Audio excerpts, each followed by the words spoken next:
hello friends आज के हैन मैले चाहिँ मेरो जुत्ताको अनबक्सिङ गर्न लाग्यो अनि मैले अहिले बनाइरहेछु ल हेर्नु न साथीहरु अहिले चाहिँ मैले अनबक्सिङ गर्न लाग्यो हेर्नु साथीहरु यो त टेपै बिग्रेको रहेछ चुस्क्यो एकैछिनमा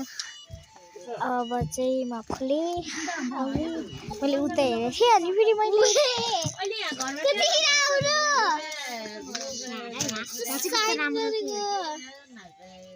अब यो तिम्रो हट छ नि यो हट छ नि तिम्रो अब यो धेरै लगाएर तिमीलाई त ठुलो हुन्छ पनि पिकनिक जानु पर्दैन 34